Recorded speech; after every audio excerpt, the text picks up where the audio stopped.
শুভেচ্ছা সবাইকে। আমন্ত্রণ জানাচ্ছি আমাদের সাপ্তাহিক আয়োজন ভবিষ্যৎ বাংলাদেশ অনুষ্ঠানে।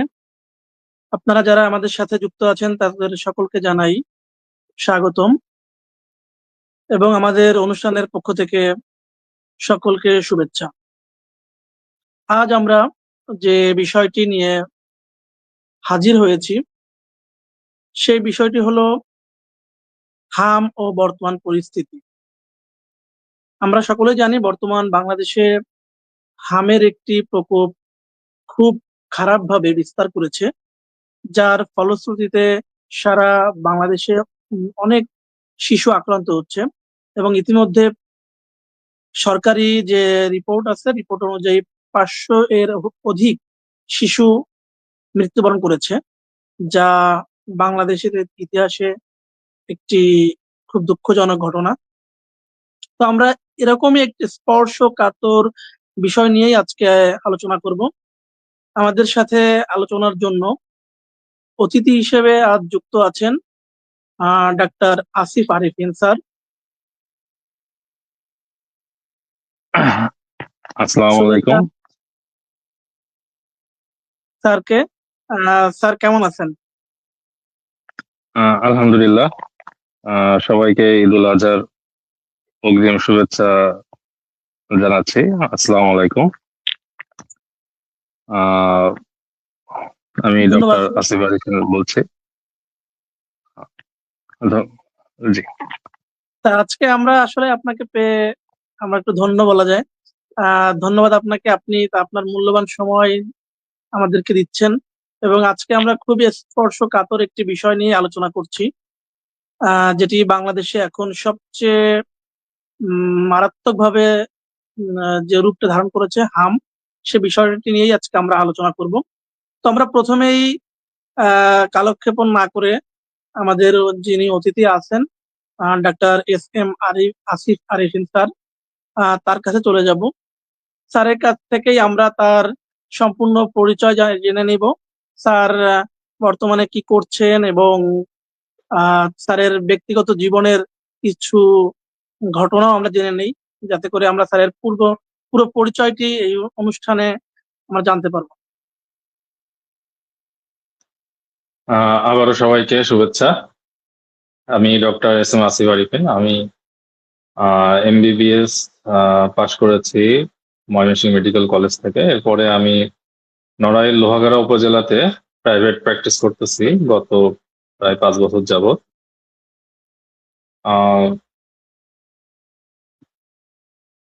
আলহামদুলিল্লাহ, মোটামুটি আমার বিভিন্ন রোগীদের সাথে বিভিন্ন সময় বিভিন্ন বিষয়ে কথা বলার সুযোগ হয়, বিভিন্ন বিষয়ে ফিডব্যাক নেওয়ার সুযোগ হয়। আমরা আজকে আলোচনার বিষয় হাম খুবই একটা গুরুত্বপূর্ণ বিষয়। অলরেডি আমাদের উপস্থাপক ভাই বলছেন যে আসলে হাম আসলে কতটা ভয়াবহ আকারে বাংলাদেশে ছড়ায় পড়ছে।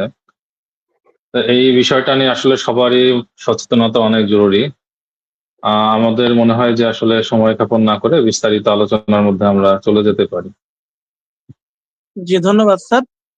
আমরাও সময় ক্ষেপণ করব না, আমরা সরাসরি প্রশ্নে চলে যাচ্ছি। স্যারের কাছে আমাদের জানতে চাওয়া যে বিষয়গুলো এক এক করে আমরা জেনে নিব। প্রথমে স্যারের কাছে জানতে চাওয়া সেটি হলো যে হাম যে রোগটা, হাম মূলত কি ধরনের রোগ এবং এর এর যে কতটা ছোঁয়াচে বা সংক্রামক এই রোগটি? হাম একটি ভাইরাস ঘটিত রোগ, যেটাকে আমরা মিজলস ভাইরাস বলে জানি। এটা ভাইরাসের প্যারামিক্সো ভাইরাস পরিবারের একটা সদস্য। আর হাম খুবই ছোঁয়াচে রোগ। আমরা ছোঁয়াচে রোগ বলতে যতগুলা রোগ জানি তার মধ্যে সব থেকে অন্যতম বেশি ছোঁয়াচে রোগ হচ্ছে হাম। আমরা কোভিড-19 সময় অনেক সাবধানতা অবলম্বন করেছিলাম, অনেক মাস্ক পরা, অনেক সচেতনতা ছিল।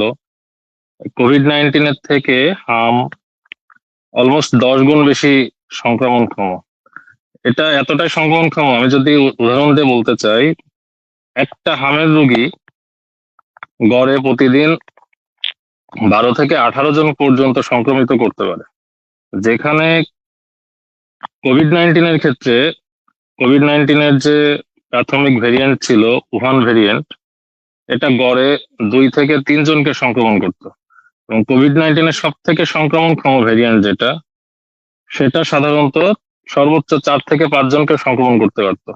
সেই তুলনায় হাম অনেক বেশি ছোঁয়াচে এবং সংক্রমণক্ষম। এটা সাধারণত ছড়ায় হচ্ছে যে বাতাসে হাঁচি, কাশি এবং নিঃশ্বাসের মাধ্যমে আমাদের যে ভাইরাস যুক্ত ড্রপলেট বা নিঃশ্বাস বাতাসে নির্গত হয়, সেখান থেকেই সংক্রমণ হয়। একটা রুমে যদি কোনো হামে সংক্রমণ কৃত ব্যক্তি থাকে, সেই রুমে থেকে বের হয়ে যাওয়ার পরেও আরো 2 থেকে 3 ঘন্টা পর্যন্ত সেই রুমের মধ্যে অন্য কারোর মধ্যে আপনার হাম ছড়ানোর সম্ভাবনা থাকে। হাম এতটাই মানে সংক্রমণক্ষম।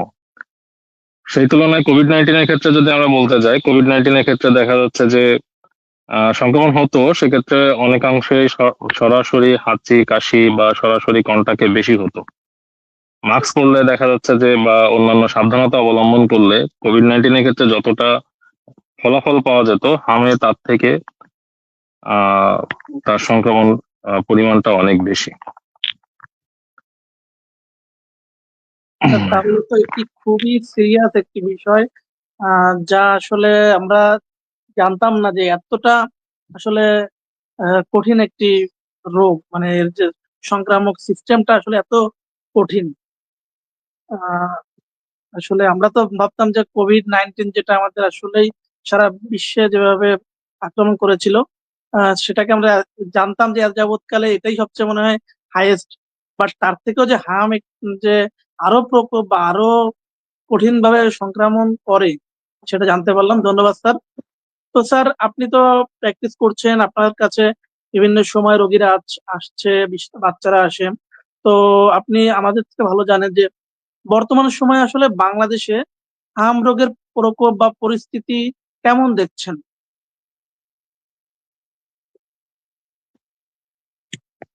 বাংলাদেশের পরিস্থিতি আসলে বর্ণনা করতে গেলে সরাসরি ভালো বা সরাসরি অনেক খারাপ,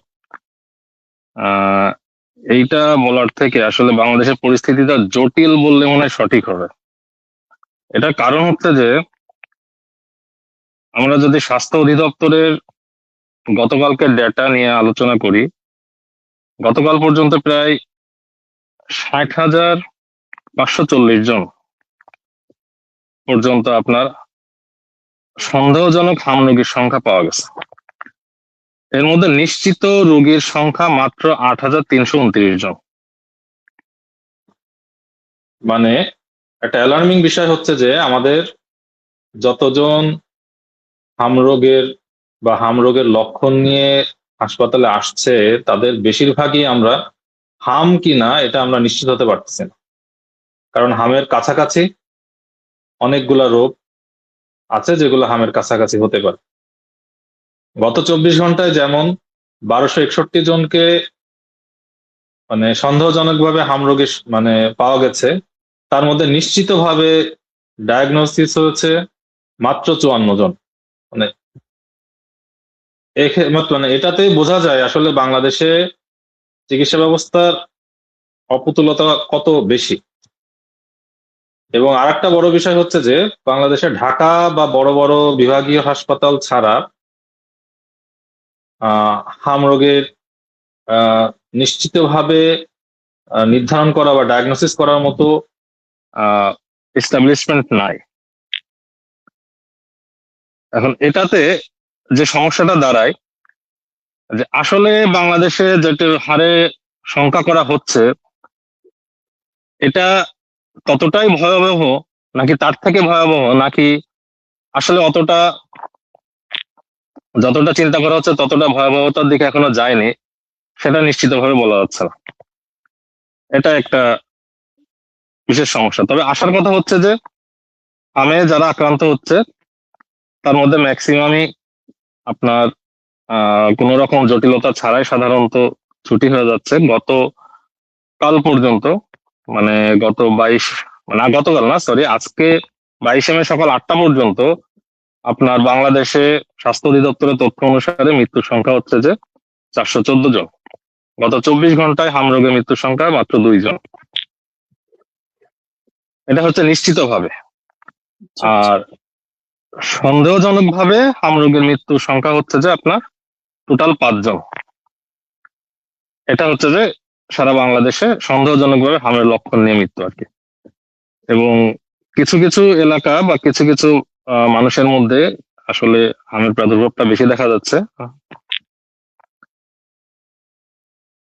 বাংলাদেশে যখন ইপিআই ভ্যাকসিন দেওয়া শুরু করে তার মধ্যে প্রথমে আমাদের হামের প্রায় 1975 সালের পর থেকে আমাদের হামের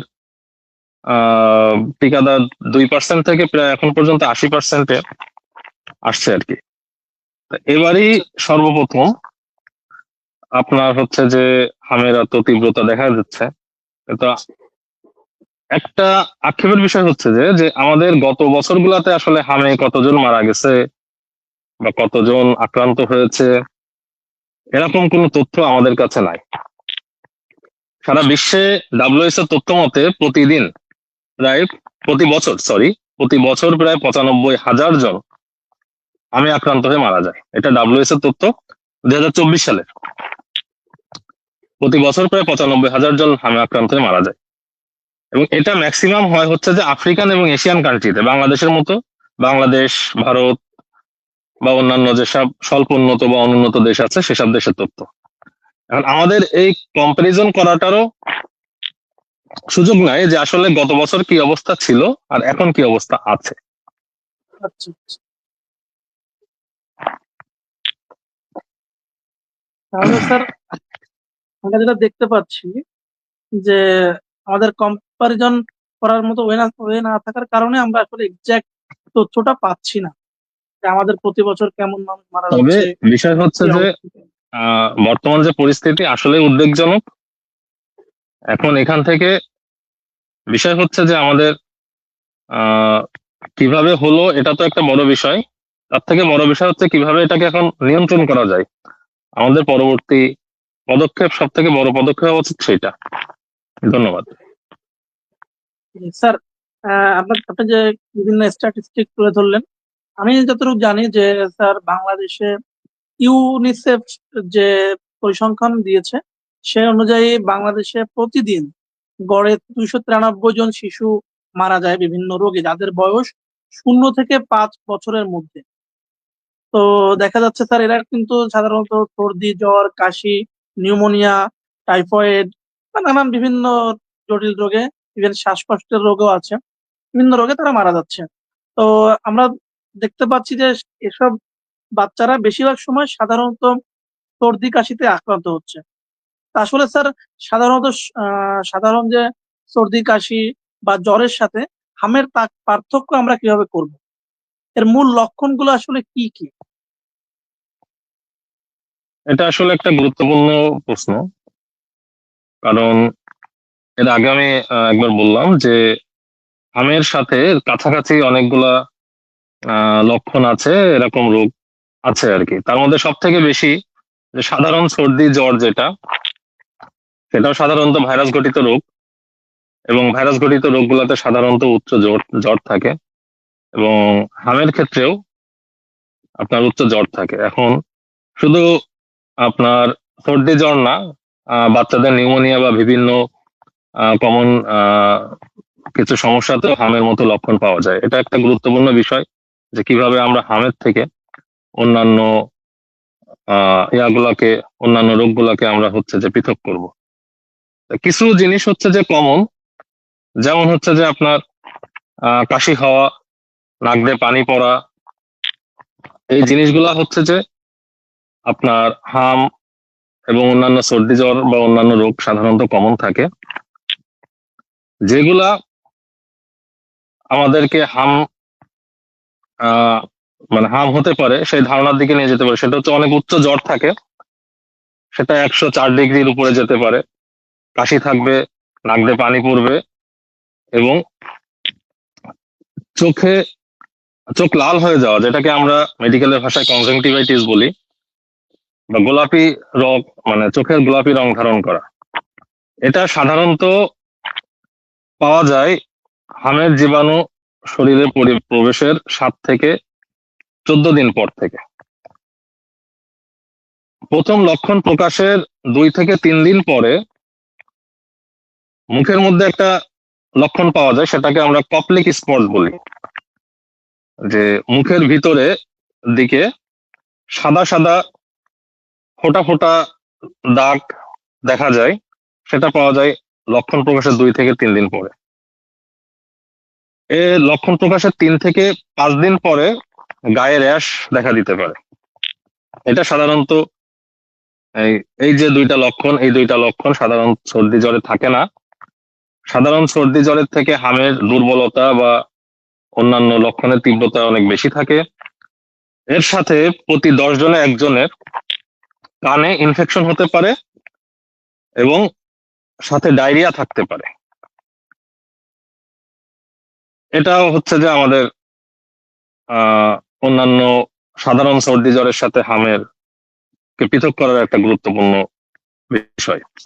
আর সাধারণত আপনি একটু আগেও যেটা বললেন, 5 বছরের নিচের বাচ্চারা, একই সাথে 20 থেকে 30 বছরের ঊর্ধ্বে যারা আছে তারা বেশি রিস্কে থাকে, সাথে যারা গর্ভবতী মায়েরা আছেন এবং যাদের রোগ প্রতিরোধ ক্ষমতা দুর্বল, সেটা অপুষ্টিহীনতার কারণে হতে পারে বা অন্যান্য রোগের কারণে হতে পারে, তাদের মধ্যে বেশি দেখা দিতে পারে।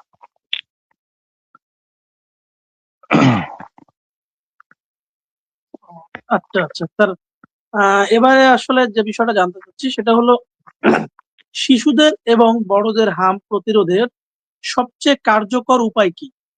আমাদের বর্তমান যে টিকাদান কর্মসূচিতে আমার হামের টিকার অবস্থান কেমন? ধন্যবাদ। আসলে এখন পর্যন্ত সারা বিশ্বে বা WHO তথ্য মতে হামের প্রতিরোধে সব থেকে কার্যকর উপায় হচ্ছে যে ভ্যাকসিনেশন। কারণ হচ্ছে যে হামের যে ভাইরাস, মিজলস ভাইরাস, এটার এগেনস্টে রোগ হয়ে যাওয়ার পরে সরাসরি আমাদের কোনো ঔষধ নাই। আমরা সাধারণত সিমটোমেটিক বা লক্ষণকে নিরাময় করার জন্য চিকিৎসা দেওয়া হয়, কিন্তু হাম যাতে না হয় তার জন্য ভ্যাকসিনেশনই হচ্ছে যে সব থেকে বড় হাতিয়ার আর কি। এখন এই ভ্যাকসিনেশন যদি ইফেক্টিভ হতে হয়, তাহলে আপনার টোটাল জনসংখ্যার 95% মানুষকে ভ্যাকসিনের আওতায় আনা প্রয়োজন। ইউনিসেফের তথ্য মতে 95% মানুষকে ভ্যাকসিনেশন নেশনের আন্ডারে আনলে সেটাকে হার্ড ইমিউনিটি বলা হয়। তখন এই রোগটা একজন থেকে আরেকজনের মধ্যে ছড়াতে পারে না। কিন্তু আক্ষেপের বিষয় হচ্ছে যে বাংলাদেশের হারটা অনেক কম। এটা 80% কিছু বেশি, এটা ইউনিসেফের তথ্য মতে। এবং আর একটা বিষয় হচ্ছে যে এটা 2টা টিকা নেওয়া হয়। একটা হচ্ছে যে জন্মের পর প্রথম 9 থেকে 10 মাস এর মধ্যে, আর 9 থেকে 10 মাস বা 12 মাসের মধ্যে। আর একটা হচ্ছে যে দ্বিতীয় ডোজটা নিতে হয় 9 থেকে 15 থেকে 18 মাস সময়ের মধ্যে। সাধারণত একটা টিকা দেওয়া হইলে প্রায় 80% পর্যন্ত রোগ প্রতিরোধ ক্ষমতা গড়ে ওঠে। 2টা টিকা দেওয়ার ফলে সেটা গিয়ে দাঁড়ায় 90%-এর উপরে, প্রায় 95%-এর উপরে।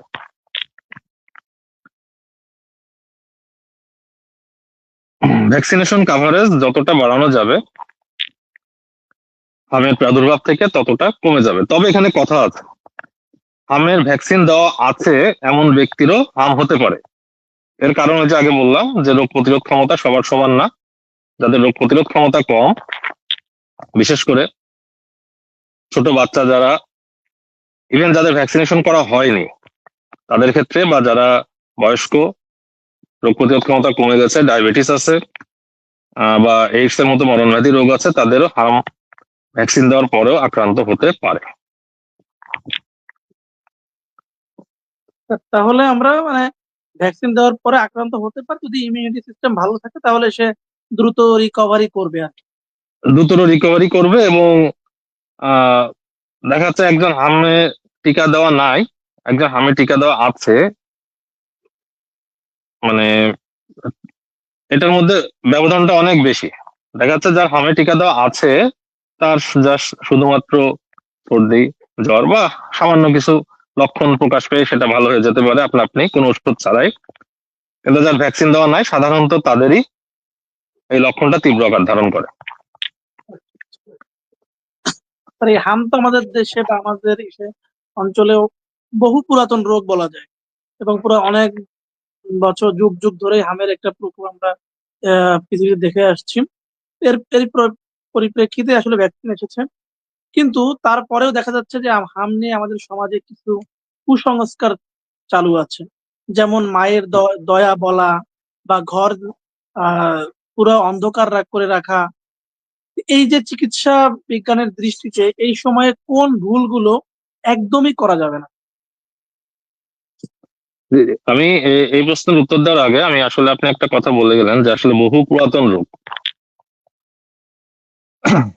আসলে এটা অনেক পুরাতন রোগ, মানে আমাদের ভ্যাকসিনেশন আসলে আমের ভ্যাকসিন বাজারে আসে, ওয়ার্ল্ড ওয়াইড বাজারে আসে হচ্ছে 1963 সালে। 1963 সালে ভ্যাকসিন, হামের ভ্যাকসিন দেওয়ার আগে প্রতি 2-3 বছর পর পর সারা বিশ্বে কোথাও না কোথাও হামের ব্যাপক আকারে ছড়ায় পড়তো, যেটাকে আমরা এপিডেমিক বা প্যান্ডেমিক বলি। এবং প্রতি বছর প্রায় 26 লক্ষ লোক মারা যেত। মানে যখন এই প্যান্ডেমিকটা হতো তখন প্রায় 26 লক্ষ লোক মারা যেত। এবং বলা হয়ে থাকে যে 2000 থেকে 2024 সাল পর্যন্ত এই হামের টিকা প্রায় 56 মিলিয়ন, অর্থাৎ প্রায় 5.5 কোটিরও বেশি মানুষের জীবন বাঁচাইছে ভ্যাকসিন।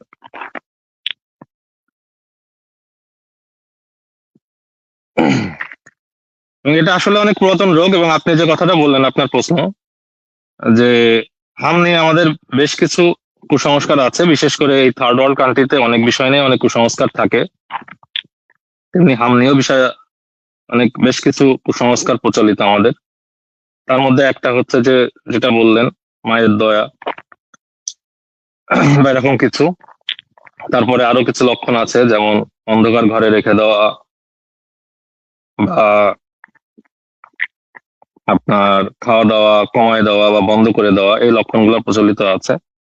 মানে হামের অনেক জটিলতার মধ্যে একটা জটিলতা হচ্ছে যে চোখে অন্ধত্ব হওয়া বা কিছু সমস্যা হওয়া। সেক্ষেত্রে অনেকে মনে করে অন্ধকার ঘরে রাখলে হয়তো বা আপনার চোখের ইরিটেশন কমবে বা ভালো লাগবে, এই কিছু ধারণা তৈরি হয় আর কি। কিন্তু এতে আরো কি হয়, বাতাস মানে ঘরের মধ্যে যদি বাতাস চলাচল কমে যায় বা অন্ধকারাচ্ছন্ন ঘরে রেখে দেওয়া হয়, সেক্ষেত্রে আরো আপনার প্রাদুর্ভাব বা রোগের প্রবণতা বেড়ে যেতে পারে।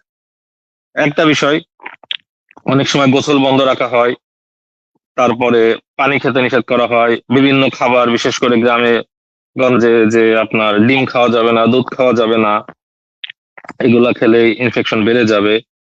এটা আবার হচ্ছে যে আপনার তখন বাচ্চা অপুষ্টিতে ভোগে। আমরা এমনিতে আগে বলেছি যে সাধারণত যাদের অপুষ্টি আছে বা যারা রোগ প্রতিরোধ ক্ষমতা কম, তাদের মধ্যে এটা বেশি দেখা যায়। সেক্ষেত্রে যদি আমরা খাবার দাবার বন্ধ করে দিই। তারপরে আরো কিছু বিষয় আছে, যেমন প্রত্যন্ত অঞ্চলে, আমি যেহেতু একটু গ্রাম প্রত্যন্ত অঞ্চল বা একটু শহর থেকে সাইডে আমার প্র্যাকটিস, অনেকে কবিরাজ দিয়ে ঝাড়ফুঁক করে, বিভিন্ন হার্বাল ওষুধ বা বিভিন্ন আহ অননুমোদিত ওষুধ সেবন করে। তারপরে আর একটা বিষয় যেটা অনেকে একটু এর তীব্রতাটা বুঝতে পারে না, আমি আক্রান্ত শিশুকে অন্যদের সাথে খেলতে দেয়, মিশতে দেয়, সরি স্কুলে পাঠানো বন্ধ করে না।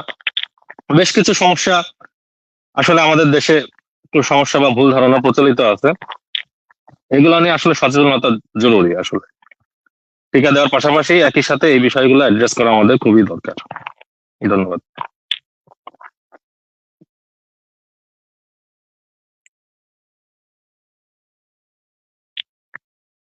Hello hello. স্যার কি আমাকে শুনতে পাচ্ছেন ঠিক মতো? হ্যাঁ হ্যাঁ হ্যাঁ, এখন শুনতে পাচ্ছি। ইয়েস স্যার, ধন্যবাদ আপনাকে যে আজকে আপনার মাধ্যমে আমাদের দর্শকরা এবং আমরা অনেক উপকৃত হলাম, যে আমরা হাম সম্পর্কে বেশ বিষয় যেগুলো আমাদের টোটালি জানা ছিল না সেগুলো আমরা জানতে পারলাম। আশা করি এর মাধ্যমে আমাদের দর্শকদের উপকার হবে, আমরা সকলেই উপকৃত হতে পারব। তো স্যার আমরা প্রায় অনুষ্ঠানের শেষ পর্যায়ে চলে এসেছি, তার ভিতরে আমরা অল্প কিছু বিষয় জানবো। সেটা হচ্ছে স্যার, আমাদের এই যে হাম আমরা আমাদের দেশে ছড়িয়ে পড়েছে, কিন্তু আরো একটু উদ্বেগের একটি বিষয় সারা বিশ্বে এখন আস্তে আস্তে প্রকোপ ধারণ করার সম্ভাবনা আমরা দেখতে পাচ্ছি, আমরা নিউজ পাচ্ছি বিভিন্ন জায়গা থেকে। সেটা হচ্ছে sir Ebola virus. Ebola virus সম্পর্কে মাঝে মাঝে আমরা আন্তর্জাতিক সংবাদ মাধ্যম থেকে জানতে পারি। এটা আসলে কতটা মারাত্মক এবং এর প্রধান লক্ষণগুলো কি কি স্যার? যদি আমাদেরকে একটু বলতেন আমরা তাহলে উপকৃত হতাম। ধন্যবাদ। আসলে ইবোলা এটাও একটা ভাইরাস ঘটিত রোগ। এটা আমরা ডেঙ্গু হেমোরেজিক ফিভারের নাম শুনেছি। এটা হচ্ছে যে ওই ধরনের একটা রোগ তৈরি করে। এটা আসলে প্রথম দেখা যায় সম্ভবত আফ্রিকান কান্ট্রি রিপাবলিক অফ কঙ্গোতে, খুব সম্ভবত। আহ, এটা নিয়ে আসলে একটু উদ্বেগের বিষয় রয়েছে, যদিও এটা এখনো সারা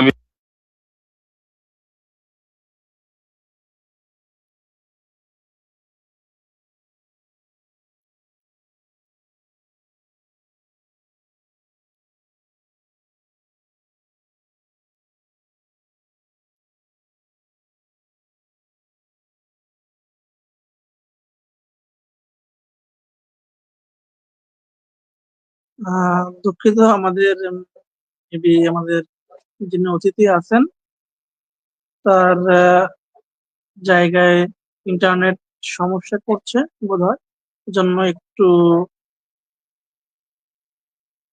সমস্যা আমরা দেখতে পাচ্ছি। আশা করি তিনি কিছুক্ষণের ভিতরেই হ্যালো স্যার, বোধহয় ইন্টারনেট কোনো সমস্যার কারণে আমরা আপনাকে শুনতে পাচ্ছিলাম না স্যার। তো এখন আমরা শুনতে পাচ্ছি, আপনি কন্টিনিউ করেন প্লিজ। আচ্ছা আচ্ছা আচ্ছা, দুঃখিত আসলে।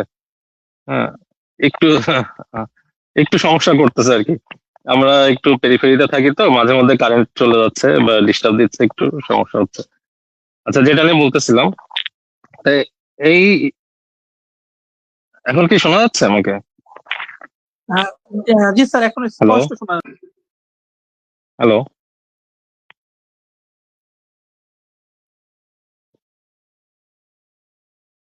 হ্যালো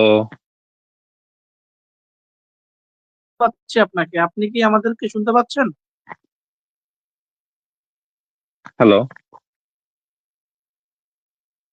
স্যার কি শুনতে শোনা পাচ্ছেন যাচ্ছে? না? হ্যালো, জি জি, হ্যাঁ আমি স্যার, শুনতে আমরা শুনতে পাচ্ছি। পাচ্ছি। জি, আমরা শুনতে পাচ্ছি স্যার, আপনি কন্টিনিউ আচ্ছা, করেন। দুঃখিত দুঃখিত। আচ্ছা, যেটা বলতেছিলাম যে আসলে ইবোলা ভাইরাসের তীব্রতা মানে মৃত্যু হার অনেক বেশি। এটা সারা বিশ্বে প্রায় 50, মানে যাদের হয় প্রায় 50% পর্যন্ত মৃত্যু হার, কোনো কোনো দেশে সেটা 80%-এরও বেশি। মানে এটা আসলে এখনো বিশ্বব্যাপী ছড়িয়ে পড়ে নাই, এটা একটা আশার কথা, কিন্তু ছড়িয়ে পড়ার যথেষ্ট সম্ভাবনা আছে। এজন্য ইতিমধ্যে উন্নত দেশসমূহ, বিশেষ করে আমেরিকা, ইভেন আমাদের পার্শ্ববর্তী দেশ ভারতও তাদের ইমিগ্রেশন পয়েন্ট গুলাতে, এয়ারপোর্ট বা দেশের বিভিন্ন দেশে অনুপ্রবেশের যে জায়গাগুলা, সেখানে অলরেডি স্ক্রিনিং শুরু করেছে। এখন বাংলাদেশের বিভিন্ন মানুষ সারা বিশ্বে কাজ করে, বিশেষ করে আফ্রিকান কান্ট্রি গুলাতে আমাদের দেশে অনেক বড় বড় এনজিও কাজ করে, সেখানে মানুষ নিয়মিত যাতায়াতও করে। তো আমাদের ক্ষেত্রেও আসলে এখনো ওইভাবে উদ্বেগ শুরু করার সময় না হলেও আমাদের এখন সেটা প্রতিরোধের জন্য বা আগের থেকে সতর্কতা অবলম্বন প্রয়োজন। আমাদের এয়ারপোর্ট বা অনুপ্রবেশের যে জায়গাগুলা, সেখানে আমাদের অতি দ্রুত স্ক্রিনিং বা আফ্রিকান কান্ট্রি গুলা থেকে যারা আসবে তাদেরকে আলাদা করে কোয়ারেন্টাইন করে রাখার মতো ব্যবস্থা নেওয়ার প্রয়োজন আছে বলে আমি মনে করি। ধন্যবাদ। স্যার, তাহলে যদিও এটি আফ্রিকা অঞ্চলে বেশি দেখা যাচ্ছে, তবে বিশ্বায়নের এই যুগে বাংলাদেশের মতো ঘনবসতিপূর্ণ দেশে ইবোলা ভাইরাসের মতো মারাত্মক কোনো ভাইরাসের প্রবেশের ঝুঁকি কতটুকু, এবং আমাদের আগাম প্রস্তুতি কেমন হওয়া উচিত বলে আপনি মনে করেন, স্যার? সেই বিষয়ে বলতেছিলাম যে আসলে আমাদের দেশে যে কোনো উন্নত দেশে আপনি ইমিগ্রেশন পয়েন্ট যখন ক্রস করতে যাবেন, দেখবেন আপনার স্বাস্থ্য বিষয়ক একটা ডিটেলস ধারণা তাদেরকে দিতে হয়। মানে আপনি চাইলেই এক দেশ থেকে আর এক দেশে আপনি যেতে পারবেন না। বরাবরই আমাদের দেশে এই ইমিগ্রেশনের বিষয়গুলা অতটা শক্তিশালী না। এই কারণে দেখেন আমাদের দেশে কিন্তু কখনো এইচআইভি ছিল না, এটা বাইরে থেকে আসছে, এবং এইচআইভি এর মতো রোগগুলা আস্তে আস্তে কিন্তু বাড়তেছে। যদিও এটা সংক্রামক রোগ না, তারপরেও কিন্তু এই রোগটা বাড়তেছে। তেমনি ভাবে যে আসলে অনেক সময় বিভিন্ন রোগ অন্য দেশ থেকে আমাদের দেশে অনেক সময় বিনা বাধাতেই ঢুকে যায়, শুধুমাত্র সচেতনতা বা প্রপার ম্যানেজমেন্টের অভাবে। আহ, যেটা বললেন বিশ্বায়নের যুগে আসলে মানুষ সবসময় এক দেশ থেকে আরেক দেশে যাতায়াত করে। শুধু তাই না, আমাদের অনেক এনজিও আছে যারা আফ্রিকান কান্ট্রিতে কাজ করে। বিশেষ করে আমাদের বড় যে এনজিও গুলা আফ্রিকান কান্ট্রিতে বিভিন্ন বিষয় নিয়ে কাজ করে, তাদের কর্মীরা নিয়মিতই দেশে যাতায়াত করে। শুধু তারা না, সবাইকেই আসলে প্রপারলি স্ক্রিনিং এর আন্ডারে আনা উচিত। বিশেষ করে যারা আফ্রিকান কান্ট্রি থেকে আসবে তাদের স্ক্রিনের পাশাপাশি কোয়ারেন্টাইনে রাখার দরকার আছে, মানে তাদেরকে আলাদা করে রাখার দরকার আছে। যে তারা হচ্ছে যে এই রোগ বহন করে নিয়ে আসছে কিনা। একই সাথে যত দ্রুত সম্ভব এই রোগ এয়ারপোর্টে হোক বা আমাদের ইমিগ্রেশন পয়েন্ট গুলাতে যাতে নির্ণয় করা সম্ভব হয়, স্ক্রিনিং করা সম্ভব হয়, সেই ব্যবস্থা দ্রুত তৈরি করা উচিত। অসংখ্য ধন্যবাদ, স্যার। আপনার মাধ্যমে আমরা অনেক তথ্য আমরা জানতে পেরেছি, এবং আমাদের দর্শকরাও আপনারা এই কথার দ্বারা আসলেই অনেক উপকৃত হবে বলে আমি আশা করছি। আসলেই আমাদের সচেতনতা বাড়ানো দরকার। আসলে আমরা যারা হেলথ সেক্টরের সাথে সরাসরি যুক্ত নই, আমরা এই বিষয়গুলো ঠিক মতো জানতে পারি না বা আমরা জানি না, এবং আমরা আসলে এর থেকে অনেক দূরে থাকি। কিন্তু আমাদের প্রত্যেকটি মানুষেরই একটি বেসিক ধারণা থাকা দরকার প্রত্যেকটি রোগ সম্পর্কে, যাতে আমরা সচেতন থাকতে পারি। এজন্য আমাদের এবং প্রত্যেকটি বিষয়ে সচেতনতা গড়ে তোলা দরকার। আমাদের বেশি বেশি করে সামাজিক যে উম, যে দ- যে ইয়েটা, আমাদের যে জানার আগ্রহটা বাড়ানো দরকার। আমাদের সচেতনতা দরকার, সরকারি এবং বেসরকারি উভয় ভাবে যদি আমাদের বিভিন্ন রোগ সম্পর্কে সচেতনতা বাড়ে, তাহলে আশা করি এই ধরনের যে মারাত্মক যে রোগগুলো আছে বা জটিল যে সমস্যাগুলো আছে, সেগুলো আমরা মোকাবেলা করতে পারবো, আমরা এগুলো প্রতিরোধ করতে পারবো। তো স্যারকে অনেক অসংখ্য ধন্যবাদ আমাদেরকে সময় দেওয়ার জন্য। তো আপনার মূল্যবান সময় আপনি আমাদেরকে দিয়েছেন, স্যার। এজন্য আমরা আপনার প্রতি কৃতজ্ঞতা।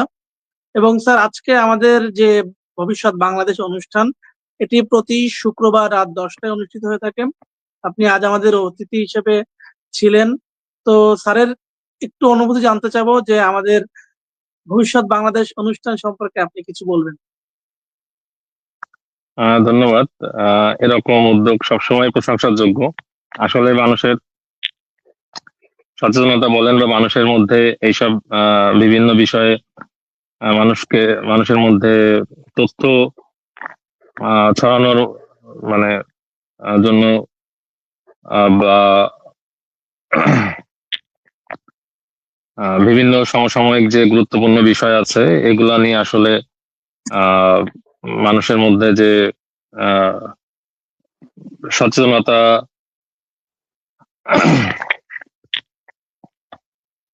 দুঃখিত সচেতনতা ছড়িয়ে দেওয়ার যে প্রচেষ্টা, সেটা আসলে প্রশংসাজনক। এবং এটার অংশ হতে পারে আমিও খুব আসলে উম, আহ, আনন্দিত অনুভব করছি, কারণ আমার কোনো তথ্যে বা আমার কোনো মানে কাজের মাধ্যমে যদি মানুষের ভোগান্তি কম হয়, মানুষ সুস্থ থাকে, বা মানুষের মধ্যে সচেতনতা বৃদ্ধি পায়, সেটাই আমাদের দিন শেষে বড় পাওয়া। তা আশা করি এই ধরনের উদ্যোগ সামনেও চালু থাকবে, তাদের ব্যাপ্তি আরো ছড়িয়ে পড়বে, সেই কামনা করি, এবং মানুষ বেশি বেশি উপকৃত হবে। ধন্যবাদ। ধন্যবাদ স্যার, আপনাকে অসংখ্য কৃতজ্ঞতা আপনার প্রতি। আজ আপনি আপনার মূল্যবান সময় আমাদেরকে দিয়েছেন। স্যারকে আশা করি আমরা ভবিষ্যতেও কোনো এক অনুষ্ঠানে এরকম কোনো ক্রাইসিস মোমেন্টে বিভিন্ন বিষয়ে আলোচনার জন্য পাবো। তো আমরা আজ আর আহ, বেশি কালক্ষেপণ না করে আজকের অনুষ্ঠান এখানেই শেষ করব। আমাদেরকে যারা সরাসরি লাইভে দেখছেন বা পরবর্তীতে যারা এই ভিডিওটি দেখবেন, তাদের সকলকে আমাদের আন্তরিক ধন্যবাদ জানিয়ে আজকে এখানেই শেষ করছি। ধন্যবাদ। আসসালামু আলাইকুম। সমসাময়িক বিষয়, সামাজিক সচেতনতা ও মুক্ত আলোচনা। আপনিও যুক্ত হতে পারেন। বিস্তারিত তথ্যের জন্য আমাদের ইমেইল করুন।